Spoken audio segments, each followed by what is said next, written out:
What's up, YouTube? Y'all doing good? You good? You good? I'm good. You good? Okay, good. Y'all see my pineapple over there looking all good and sexy and stuff? Alright, that's not what we're here to talk about. What we're here to talk about is these delicious biscuits that I'm about to make. These biscuits are so good and buttery and fluffy and all that kind of good stuff. And it only takes just a few ingredients. And in a few minutes, you got some biscuits. That's all. Okay, so the first thing you want to do is preheat your oven to 425 degrees. Now sift together all your dry ingredients.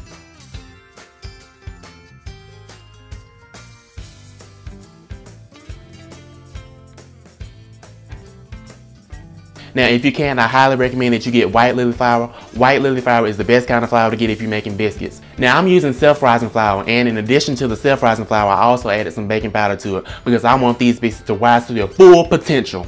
Once your flour, baking powder, and salt are all combined, now it's time to add in the butter. It's really important that your butter is really cold for making these biscuits. I stuck mine in the freezer and let it sit in there for about 15 to 20 minutes. If you want to, you can just use a knife or fork or a pastry blender to cut in the butter. But what I did was I put it in the food processor with a little bit of flour to keep it from sticking, and I pulsed it in my food processor until it was little small pieces.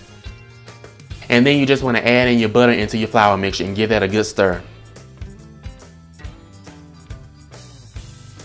Once your butter is combined, you want to make a well in the middle of the flour mixture, and then you want to pour in your half and half. I use half and half in these biscuits because I find that it gives it a better flavor than just adding regular milk. Now, using a spoon or a fork, you want to mix in your half and half with your flour.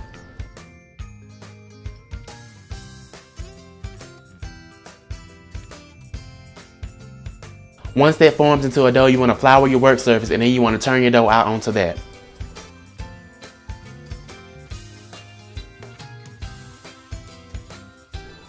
Turn your dough out onto your flour surface, and you want to knead it and fold it a few times to make layers.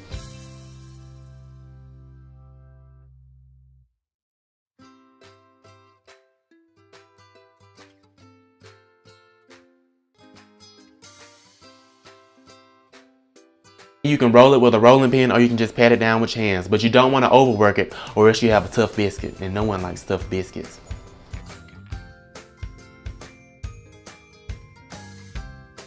Alright, in the video, you'll see that I folded mine a few times. I did the little because I wanted to build layers. You can do that if you want to build layers, because I really like seeing the layers in my biscuits. But you don't have to do that. You can just roll it out and be done with it. And you want to roll your dough out to about ½ an inch or about ¼ an inch, depending on how thick you like your biscuits. I like my biscuits a little bit on the thick side, so I did mine about ½ an inch. Now, using your floured biscuit cutter, you want to cut out your biscuits really close together and make sure not to twist, or else you'll ruin your layers if you're doing layers.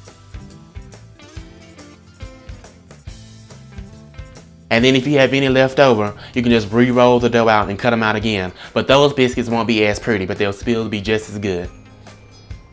Once all your biscuits are cut out, you want to put them in the pan of your choice, and then you want to melt some butter and spread them with butter.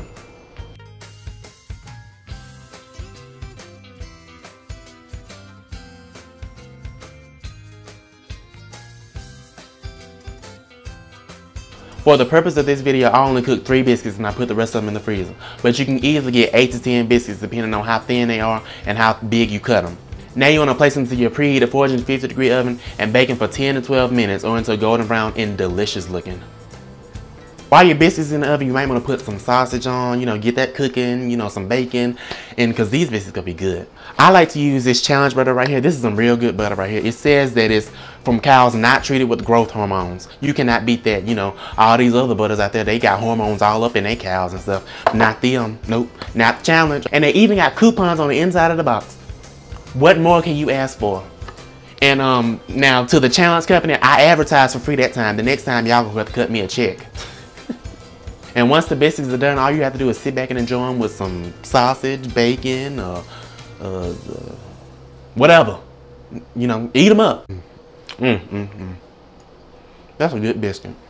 Alright, thank you so much for watching this video. I really appreciate it. If you liked it, give me a thumbs up and hit the subscribe button. I got some more recipes coming for you. Remember to visit my blog for the full recipe. I have the link down below.